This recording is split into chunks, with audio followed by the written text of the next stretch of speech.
দুর্গাপদবাবুর ডায়েরিতে এক অদ্ভুত ব্যাপার লক্ষ্য করলাম। যেদিন তারাপ্রসন্নবাবু মারা যান সেদিন এটা লেখা, তারপর আবার এতদিন পরে এতগুলো দিন কিচ্ছু লেখেননি। এর মাঝে দিবাকরবাবুর ফোন এলো। দুর্গাপদবাবু প্রচন্ড রেগে গেছেন। ওনার ডায়েরি ও চিঠি আমরা নিয়ে আসাই। উইলি নাকি বাবা অর্ধেক সম্পত্তি মাধব কাকার নামে দিতে চেয়েছিলেন। মাধব কাকা যেন কে? পূর্ণশশী বাবু, ওনারই ছেলে হচ্ছে মাধব কাকা। পূর্ণশশী বাবুর ছেলে মাধবকে আপনার বাবা অর্ধেক সম্পত্তি দিতে চাইছেন কেন? কিছুক্ষণের মধ্যেই দুর্গাপদবাবু আমাদের বাড়িতে এলেন। আমার না থাকার সুযোগে আমার বাড়িতে ঢুকে আমার পার্সোনাল জিনিস চুরি করলেন আপনারা। আমার তো পুলিশ ডাকাই উচিত, কেস করা উচিত ছিল আপনার নামে। আপনি এটা করতেই পারেন, তবে সব জেনেই আমি এটা করেছি। আপনি যদি একটু বসেন তাহলে এটা নিয়ে আমরা কথা বলতে পারি। মেশমশাই, এবার একটু চামিচিটা নিয়ে আয় না। না না, আমি কোনো কথা বলতেও চাই না, শুনতেও চাই না। আমার জিনিস ফেরত দিন, আমি চলে যাব। আচ্ছা আচ্ছা, একটা জিনিস বলুন তো, আমি তো আপনাকে আমার বাড়ি থেকে তাড়িয়ে দিয়েছিলাম, তারপরেও কোন সাহসে আপনি আমার বাড়িতে ঢুকলেন বলুন তো? তাও আবার দিবাকে দিয়ে আমার বাক্সের তালা ভাঙিয়েছেন। আমাদের পারিবারিক ব্যাপারে আপনার এত কৌতূহল কিসের? বৌমনে নিয়ে এসেছি। হ্যাঁ, চাটা রাখ, মিষ্টিটা রাখ। মেশমশাই বসুন না, বসে কথা বলুন না বৌমনির সাথে। না না, ওনার সঙ্গে আমার কথা কিসে? না ইয়ার কি হচ্ছে নাকি? আমার সঙ্গে চা রসগোল্লা খাইয়ে আমাকে ভোলাবেন ভেবেছেন?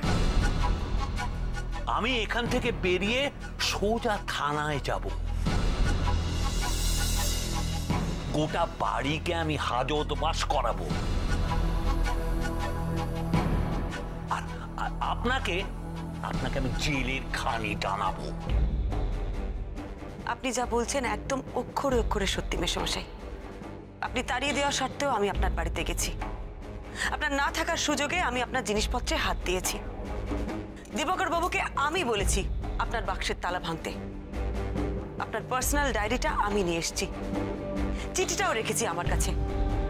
তবে সেটা আমার কাছে রেখে দেওয়ার জন্য নয়। তাহলে রেখেছেন কেন? হ্যাঁ, আজে বাজে কথা বলে আমাকে বলাতে পারবেন না। ফেরত দিয়ে দেবো, আপনার সব জিনিস আমি ফেরত দিয়ে দেবো, কিন্তু তার আগে আপনাকে আমার একটা প্রশ্নের জবাব দিতে হবে। প্রশ্ন? কিসের কিসের প্রশ্ন? আপনি মাধব বাবুকে আপনার সম্পত্তির অর্ধেক ভাগ দিচ্ছেন কেন?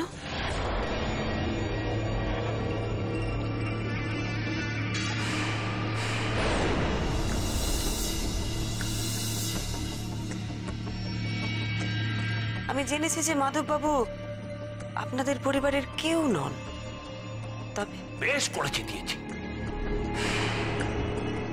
আমার উইল, আমি কাকে দেব না দেব সেটা কি আপনার পারমিশন নিয়ে দেব?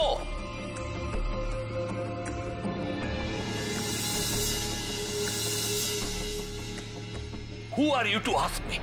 হ্যাঁ, আপনি কে? কোন এখতিয়ারে আমাকে এই প্রশ্ন করছেন? আমার কোনো এখতিয়ার নেই, তবু আমি প্রশ্ন করছি। আমার ধারণা আপনি কোনো বড় তথ্য সবার থেকে লুকিয়ে যাচ্ছেন।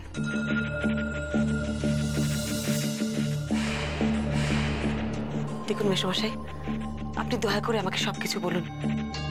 আপনি যদি আমাকে সব কথা না বলেন তাহলে আপনার ক্ষতি, আপনার পরিবারের ক্ষতি, আপনার ছেলেদের অনেক বড় ক্ষতি হয়ে যাবে। আমি আপনাকে আর আপনার ছেলেদের বাঁচানোর চেষ্টা করতে পারি, অবশ্য যদি আপনি চান। কারণ এই চিঠিতে কি লেখা আছে সেটা তো আপনার থেকে ভালো করে কেউ জানে না মেশমশাই।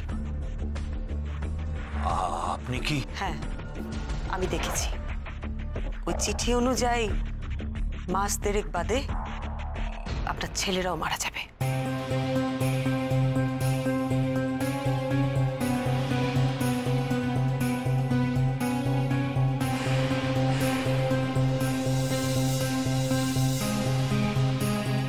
আপনি যদি নিয়তি বলে সবটাকে মেনে নেন তাহলে তো আপনার ছেলেরাও আর কয়েকদিনের অতিথি। মেশমশাই, মেশমশাই, আপনি ওদের বাঁচানোর চেষ্টা করবেন না? আপনি চান না ওরা বাঁচুক? আপনি চান না আপনি নিজে বাঁচুন? একটা চিঠিতে কি লেখা আছে সেই কথাগুলোকে সত্যি মনে করে আপনি এইভাবে মৃত্যুর জন্য অপেক্ষা করবেন? বলুন।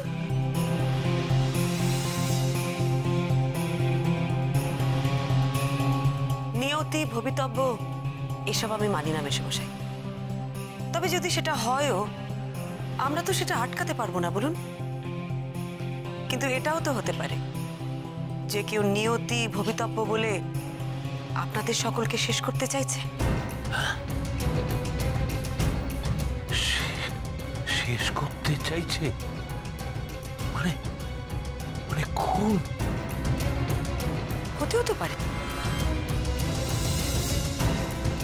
আমাকে কে খুন করতে চাইবেন? আমি কার কি ক্ষতি করেছি? যাক বাবা, এতক্ষণে মেজাজটা ঠান্ডা হয়েছে।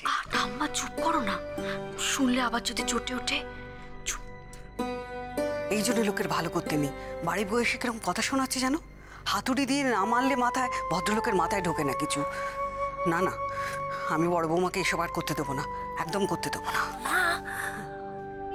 এতে দিদিভাইয়ের দোষ কোথায়? উনি এখন বুঝতে পারছেন না, কিন্তু দিদিভাই তো আসলে ওদের হেল্প করার জন্য এসব করছে। আমাকে কেন কেউ মারতে যাবে বলে আপনার সন্দেহ হচ্ছে? আপনার বাবা মা তারাও তো কারো ক্ষতি করেনি। মানে বাবা মা খুন হয়েছিলেন? হয়তো। না না, এ আপনি ঠিক বলছেন না। বাবা মা খুন হবেন কেন? দুজনের মৃত্যুই তো স্বাভাবিক ছিল। হার্ট ফেল করে মারা যান ওরা। চিঠির কথা ওনারা জানতেন, ওনাদের মৃত্যু দিন ওখানে লেখা ছিল। আতঙ্কে দিন কাটাচ্ছিলেন ওনারা। আপনার মা তো মৃত্যু ভয় পায় পাগল হয়ে গিয়েছিলেন।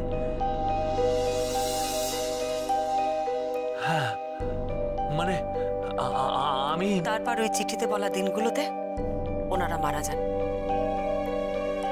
আপনার কি মনে হয় মেশমশাই, এগুলো খুব স্বাভাবিক ঘটনা?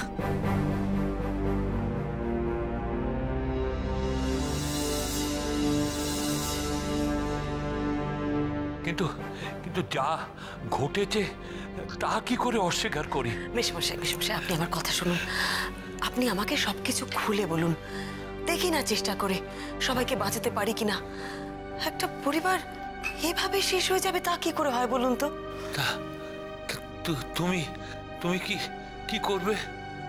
চেষ্টা করব, শেষ রক্ষা করতে পারি কিনা সেই চেষ্টা একবার আমি করব। আপনি প্লিজ আমাকে সবকিছু খুলে বলুন মেশমশাই। আপনি অনুমতি দিলে আমি একটু আপনার বাড়ির সবার সাথে কথা বলবো। কি কথা? আমার কিছু কথা জানার আছে। দেখুন, ভবিতব্য বলে সবকিছু তো আমি ছেড়ে দিতে পারি না, না? এসবের পেছনে যদি অন্য কোনো সত্যি লুকিয়ে থাকে, যেটা শুধু আপনাকে নয় আপনার ছেলেদেরও শেষ করে দিতে চাইছে, সেটাও কি আপনি চুপচাপ মেনে নেবেন মেশমশাই? আচ্ছা আচ্ছা, আপনি চান না আপনার ছেলেরা সুখে শান্তিতে থাকুক? বলুন, চান না আপনি?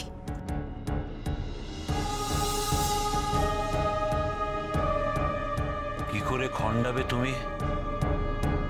এ তো খণ্ডানোর নয়। চিঠিতে যে ভবিষ্যৎবাণী ছিল। আপনি অনুমতি দিলে আমি ওই ভবিতব্যকে হারানোর চেষ্টা করতে পারি মেশমশাই।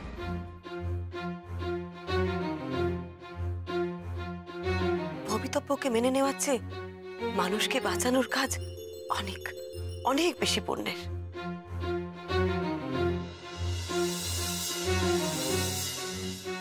বেশ, যা করতে চাও করো।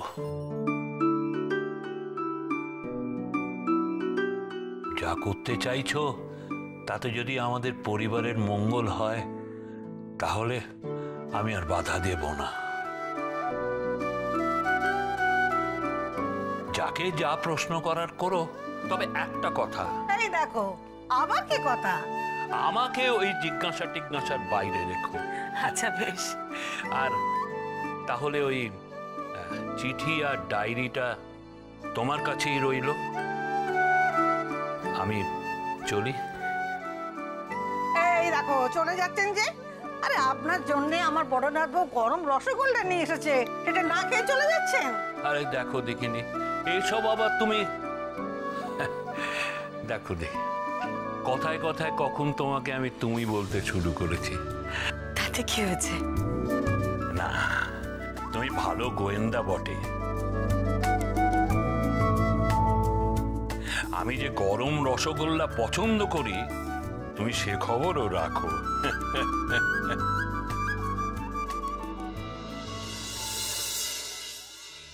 দিব্য দৃষ্টি নাকি ষড়যন্ত্র? এই চিঠিটার কথা অনেকেই জানতো, এখনো অনেকে জানে। তাদের মধ্যে কেউ সুযোগ নেওয়ার চেষ্টা করছে না তো? তাদের মধ্যে যদি কেউ হয় তাহলে কে হতে পারে?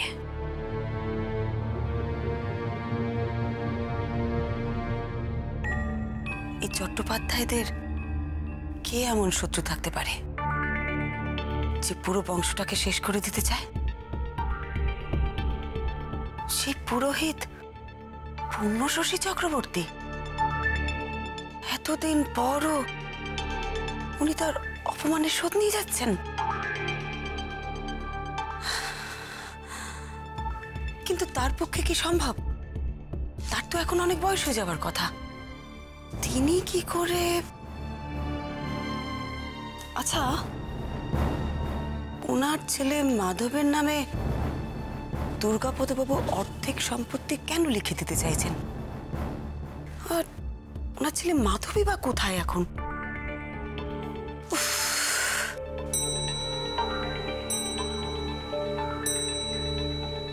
হে বাবা, 12টা বেজে গেল। আরো একটা দিন চলে গেল। হাতে মাত্র আর 4টে দিন।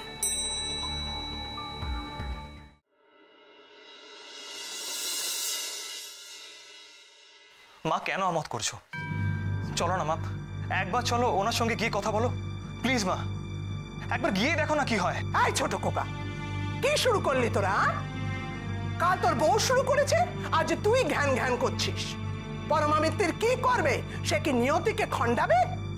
তোমরা কেন ওই নিয়তি নিয়তি নিয়ে এখনো পড়ে আছো কেন? আমি তো বারবার বলছি এটা কোনো চক্রান্ত হতে পারে। আর সেটা যদি সত্যি হয় তাহলে কেন আমরা সেটাকে আটকানোর চেষ্টা করবো না? কেন? মা, উনি যদি আমাদের সাহায্য করতে চান তাহলে তো আমাদের লাভ বই ক্ষতি কিচ্ছু হবে না। শুধু শুধু কান্নাকাটি করে একটা দিন করে এভাবে যেতে দেওয়া কি বুদ্ধিমানের কাজ হবে কোনো? আমি কিচ্ছু জানি না মা, আমাদের সবাইকে ওনার সঙ্গে কথা বলতে যেতে হবে, ব্যাস। জানি না, আমিও কিচ্ছু জানি না। তোদের যা মন চায় তোরা তাই কর। আমি শুধু একটা কথা ভেবে পাচ্ছি না, এই সব কথা মানুষটা জানতে পারলে আবার কি করবে? কালকে তো দেখলি তো কিভাবে রেগে মেগে বেরিয়ে গেল। ওরে অদিবা, মা তুমি বাবার মনের অবস্থাটা বোঝার চেষ্টা করো প্লিজ। মা বাবা এখন নর্মাল নেই। যে মানুষটা ওই চিঠিটার কথা সত্যি বলে মেনে নিয়েছে তার কাছে এখন কোনো কিছুই স্বাভাবিকভাবে নেওয়াটা সম্ভব নয়। মা একটু বোঝার চেষ্টা করো মা। আমার মনের ব্যাপারটা কি বুঝবি? আমার মনের অবস্থাটা কি হচ্ছে একবার বুঝতে পারছি। এই ছোট খোকা, তোর মাথায় কি করে এসব বুদ্ধি এলো বলতো? আমরা পরমামিত্রের বাড়িতে গিয়ে কি করব সেখানে? সে তো আমাদের খুঁচিয়ে খুঁচিয়ে সব কিছু জানতে চাইবে, এই বংশের সমস্ত পুরনো কথাবার্তা। শেষে কেঁচো খুঁড়তে না কেউটে বেরিয়ে পড়ে। বাহ, এ বাড়ির পুরনো কথা বেরিয়ে যাবার ভয় আমার বাবার মৃত্যু হতে পারে জেনেও আমি চুপ করে বসে থাকবো, তাই তো? এই বংশের কোনো কথা কি একটা মানুষের জীবনের থেকে বেশি দামি হতে পারে? আর এতে যদি কোনো পুরনো লুকোনো কথা বেরিয়েও যায় না তাহলে রিয়েলি ড্যাম কেয়ার। এসব কথা তুমি কি বলছো? এগুলো আসতে বলো। এই কথাগুলো বাবার কানে গেলে তো কি আর কি লুকোনোর আছে আমাদের? আচ্ছা, কেন আমরা বাবাকে সব রকম ভাবে বাঁচানোর চেষ্টা করতে পারি না? কেন? পিসিমা, মা, আমি তোমাদের কাছে জানতে চাইছি, তোমরা কি চাও?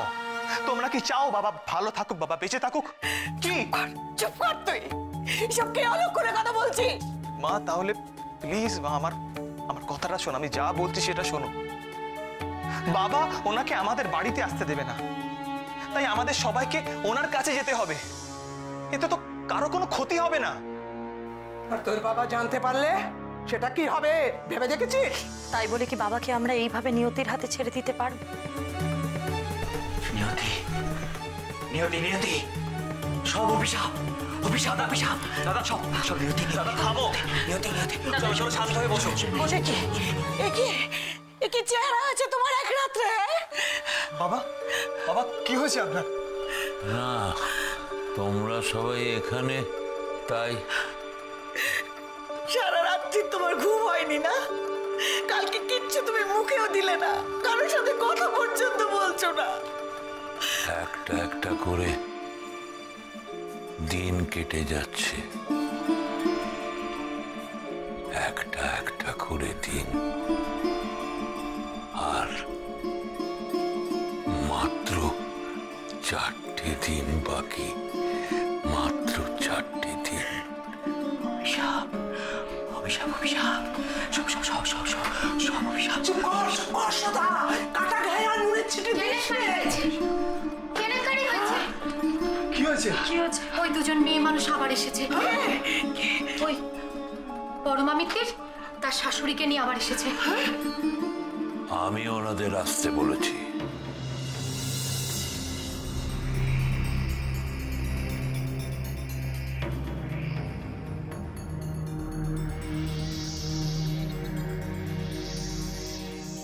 ইকির মিকির চাম চিকির চামে। এই দেখো পটুস দাদু ভাই, হাতটা গুটিয়ে ফেললে খেলবো কি করে? খেলবো না আমি, আগে তুমি বলো ইকির মানে কি? ইকির ইকির মানে ইকির মানে ইকির, তাহলে মিকির মানে কি? মিকির মিকির মানে কি? এই তো মিকির মানে মিকির। তো ইকির মানে ইকির আর মিকির মানে মিকির, কোনো মানেই নেই খেলা, আমি খেলবো না।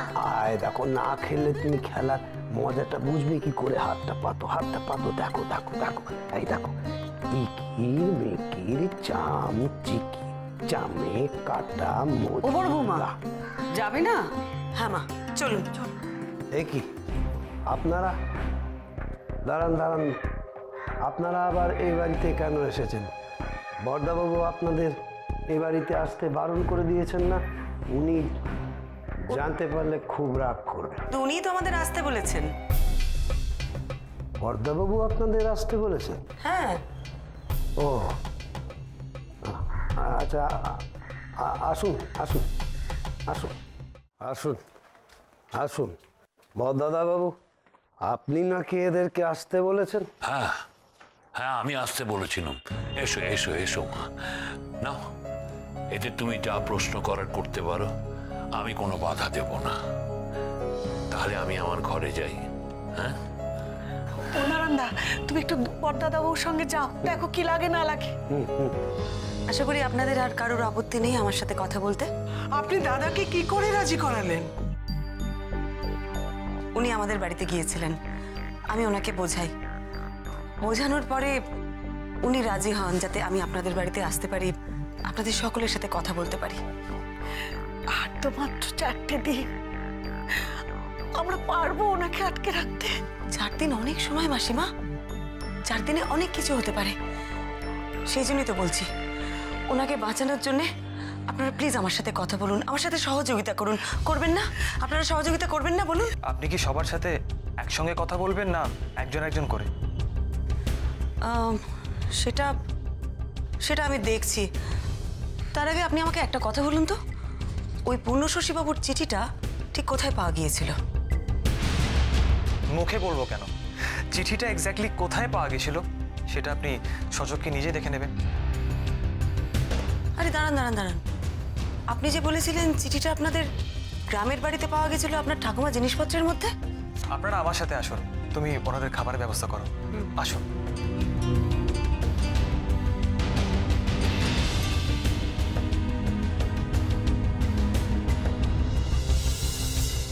আসুন, এটা আমাদের বাড়ি পুরনো স্টোর। এতে সব পুরনো বাতিল জিনিসপত্র রাখার কাজে ইউজ করা হয়। আমাদের রাধানাথপুরে বাড়িটা ভেঙে রিসর্ট করছি বলে ওর সব আননেসেসারি জিনিসগুলো এখানে রাখা হয়েছে। আসুন, ভেতরে আসুন।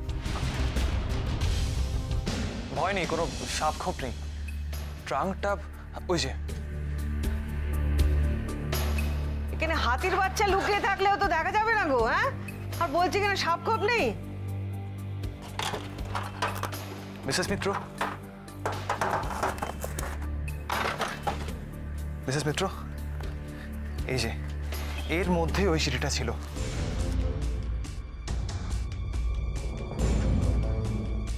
দেখি এটা।